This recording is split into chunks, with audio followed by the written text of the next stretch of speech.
cheer.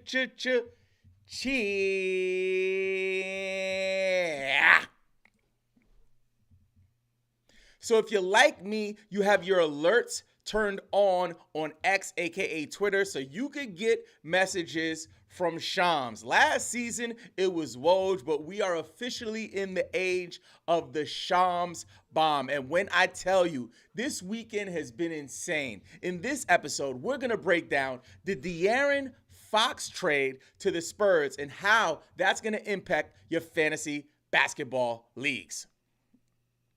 We believe every NBA fan that plays fantasy football should also play fantasy basketball.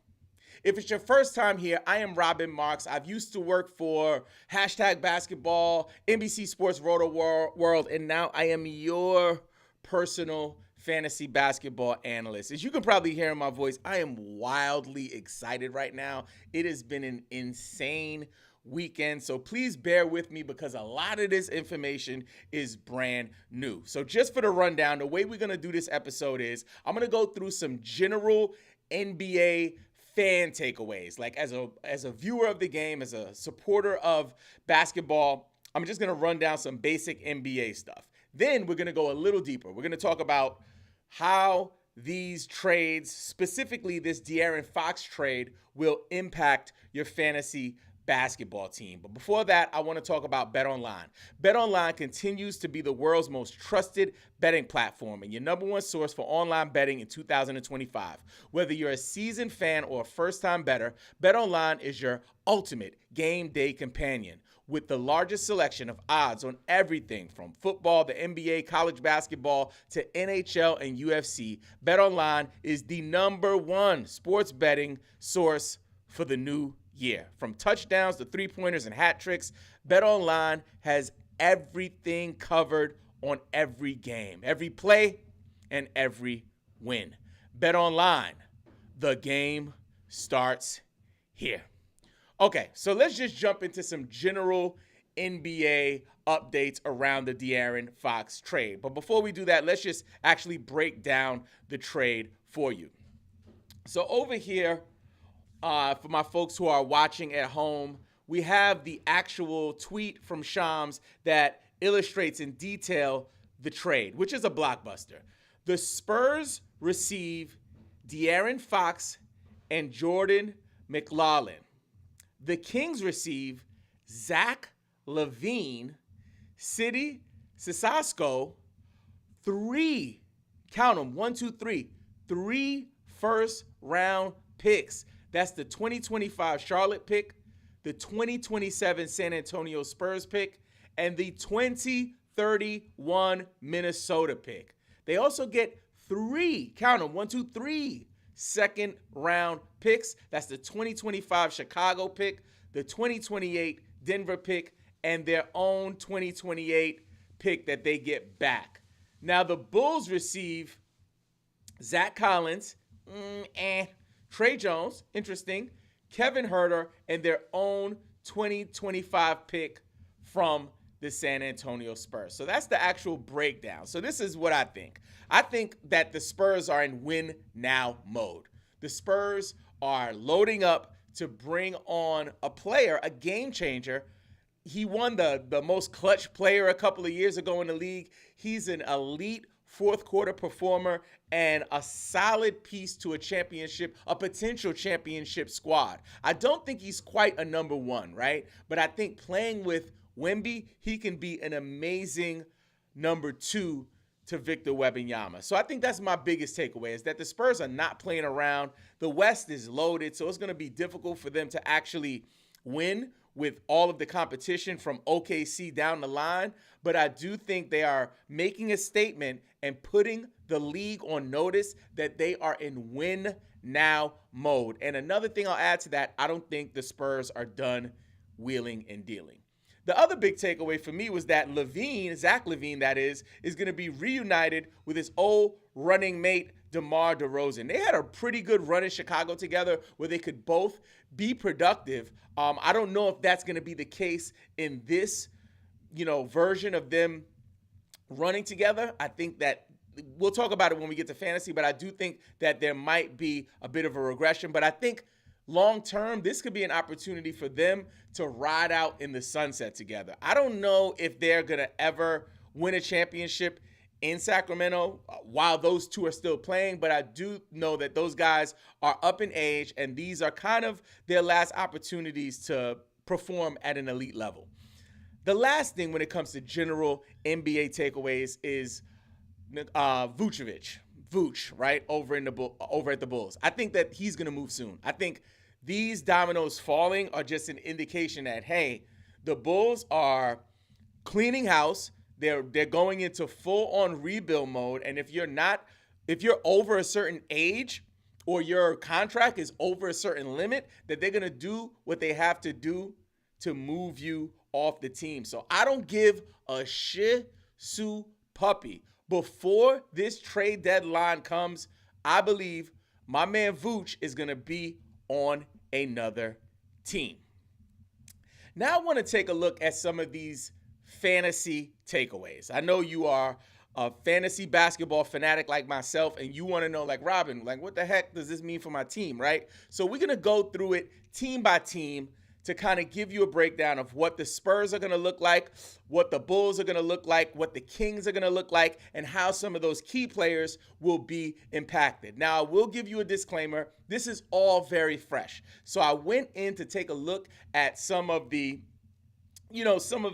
depth charts for these different teams, looked at the trades, look at some of the minutes that some of the active players on those rosters are actually getting right now, and just tried to make some predictions. This might change, but I'll be 100% honest. I've been digging deep in preparation for this moment. I didn't know that there would be a third team. I always thought that De'Aaron Fox would get his wish to end up at the Spurs, so I kind of looked at the transaction as a two-way transaction. I didn't imagine that the Bulls would be involved. So this is going to be fresh off the press, and I hope it brings you some value. So let's just start with the man of the hour, De'Aaron Fox. De'Aaron Fox is now with the San Antonio Spurs. He got his wish, and I think De'Aaron Fox is going to get a slight bump. It's not going to be much. It's going to be marginal. It's going to be slightly. And I don't think it's anything that's going to increase or decrease his value, where if you have him on your roster, you need to try to move him.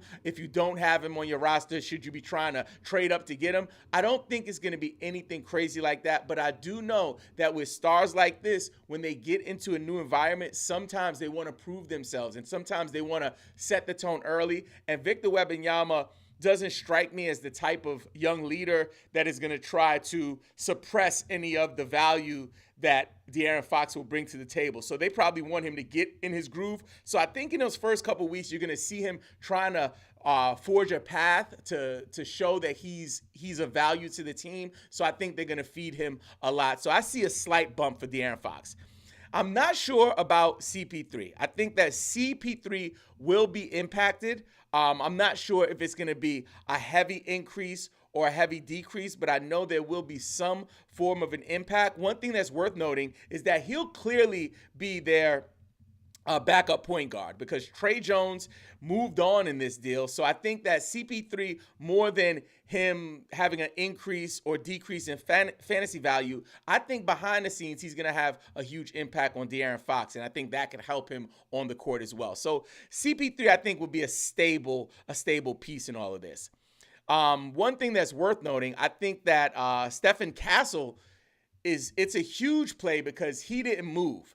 I know in my assessment, thinking about what we could do to get a De'Aaron Fox over to the Spurs from the Kings deal to happen, that Stephen Castle was included in all of that. You know what I'm saying? So for me, I think that he's listed on their depth chart right now as the starting shooting guard, and I think that he'll be able to maintain the value that he had, but also I imagine that we'll see a slight uptick from him because it's showing that the Spurs want to invest in him. They moved on from Trey Jones. They know who their point guard is, and they're giving this young man an opportunity to be the two guard of the future. So I'm excited to see what he does in the second half of the season, and I'm in on exploring Castle if he's available on your waiver wire.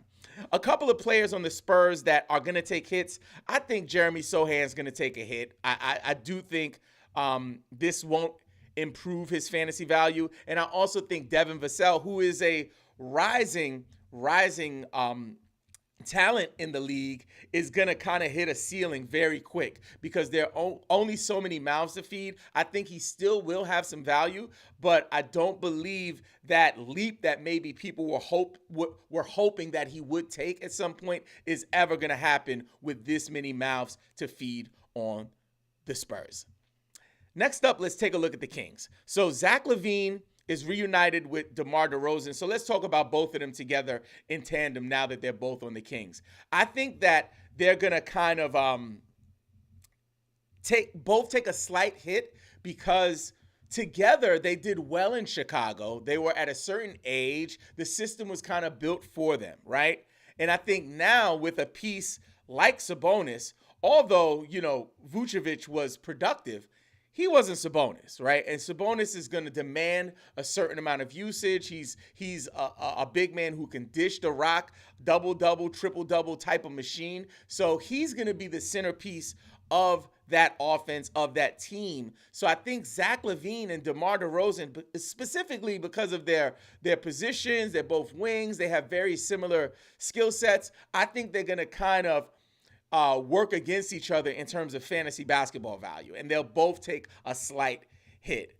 I don't think Sabonis is going to have any impact. I think he's going to be rolling and steady. I don't think there's going to be any huge jumps or huge decreases. There might be over the next few weeks, once Zach joins the team, there might be some moments where they're kind of feeling each other out to kind of develop the chemistry and get to where they need to go. But I don't think that Sabonis is going to be negatively impacted or have any miraculous leaps. Malik Monk, I think, maintains his value. I think with the departure of Kevin Huerter, who's going over to Chicago, I think that kind of keeps him safe. I don't think they brought in anyone that's going to actually impact him. I think that Zach LaVine, because of Malik Monk's role, will kind of impact DeMar more than Malik. So we'll see how that goes. I think that Malik Monk is younger, has a little more upside than both of those older players in Zach LaVine and DeMar DeRozan. So for me, I think Monk can maintain some of the high value that we've been getting from him. And one thing that's worth noting, especially if you're a Malik Monk manager, is that Zach LaVine historically, habitually, chronically gets banged up. He's on your bench. He don't play. He gets injured quite often. So for me, I'm holding Monk to see how that develops, but I do think he'll be able to maintain some of that value. I think the biggest winner here